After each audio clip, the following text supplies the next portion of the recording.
Hello tout le monde, j'espère que vous allez bien. Je vous retrouve aujourd'hui pour une nouvelle vidéo. Aujourd'hui on fait une petite pause dans les vidéos de Noël puisque je vous reviens avec une nouvelle vidéo où je teste des objets what the fuck. Donc comme d'habitude on va essayer tout ça ensemble et je vais également vous dire ce que j'en pense. J'espère que cette vidéo va vous plaire. Si c'est le cas, comme d'habitude n'hésitez pas à liker cette vidéo pour me le faire savoir et pour que je continue à tester des objets what the fuck sur ma chaîne. Et on commence sans plus tarder.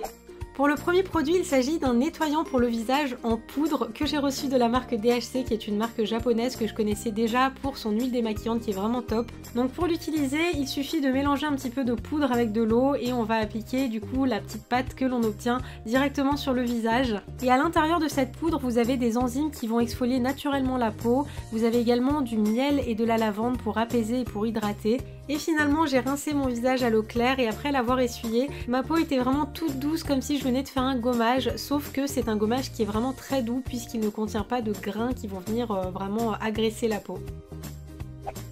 Alors pour certains ça ne va peut-être pas être un objet what the fuck, mais si comme moi vous n'avez jamais testé ce genre de brosse à fond de teint qu'on voit un petit peu partout sur Instagram, je crois que vous voyez exactement ce que je ressens en voyant cette brosse qui est certes toute douce mais que je ne sais absolument pas utiliser.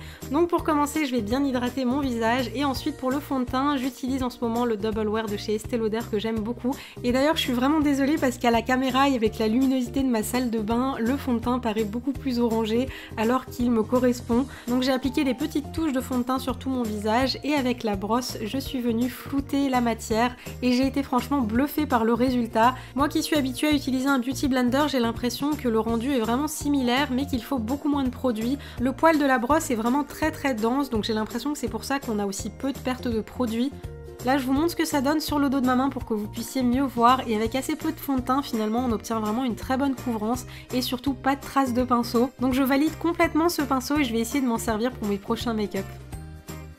Pour le prochain produit, il s'agit d'un coffret qui m'a été envoyé par la marque Nocibé avec qui je vous fais cette vidéo en collaboration. Et à l'intérieur, vous avez 5 pinceaux de maquillage que vous allez pouvoir ranger dans un coffret miroir assez compact que vous allez pouvoir amener un petit peu partout. Mais la grande particularité de ce miroir, c'est qu'il est lumineux, vous avez un bouton tactile et vous avez au total 3 intensités de lumière différentes. Et j'avais très envie de faire un crash test de ce miroir puisque si vous me suivez sur Snapchat, vous savez que je me maquille très souvent dans la voiture quand mon chéri conduit, soit pour me faire une retouche, soit pour me maquiller complètement. Et en ce moment je manque beaucoup de luminosité parce que la nuit tombe très vite et parce que dans la journée il n'y a pas beaucoup de lumière. Et les images parlent d'elles-mêmes, la luminosité est vraiment top et ça permet vraiment de se remaquiller confortablement dès qu'on n'a pas suffisamment de lumière, donc je pense sincèrement que je vais en garder un tout le temps dans la voiture. Et la bonne nouvelle c'est que son prix est vraiment abordable puisqu'il coûte un peu moins de 20 €. Mais en ce moment comme c'est une nouveauté il est à moins 25% donc il tombe à un petit peu moins de 15 €, donc je trouve que c'est une super idée de cadeau de Noël si jamais comme moi vous n'avez toujours pas fini vos cadeaux.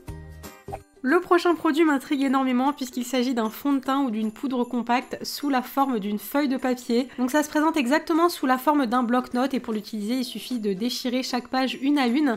Et ça m'a fait penser que quand j'étais petite j'avais un produit un petit peu similaire, tout aussi what the fuck. En fait chaque feuille correspondait à une feuille de savon et quand on se lavait les mains avec, la feuille de savon fondait au contact avec l'eau. Je sais pas si ça existe encore mais quoi qu'il en soit revenons-en à nos moutons. Donc j'ai retiré une page de ce bloc-notes. Donc la feuille de fond de teint est vraiment toute fine et on sent qu'il y a quelque chose dessus, elle a une texture un petit peu poudreuse, un petit peu comme s'il y avait du talc dessus. Donc c'est parti, j'ai passé la feuille un petit peu partout sur mon visage et comme c'était la première fois que je l'utilisais, j'avais aucune idée de si je faisais bien ou non.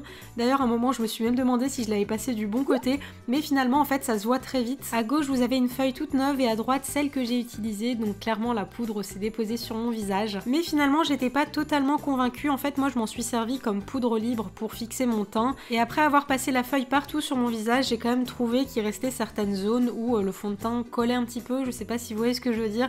Comme tout à l'heure, je vous ai refait une démo sur le dos de ma main et je m'en étais pas rendu compte, mais la poudre est quand même très lumineuse. La poudre est très fine, elle a l'air de bien matifier le teint, donc je pense que ça vient plus de la méthode d'application. En fait, avec une feuille, on a un petit peu du mal à aller bien partout et surtout à l'appliquer de façon uniforme.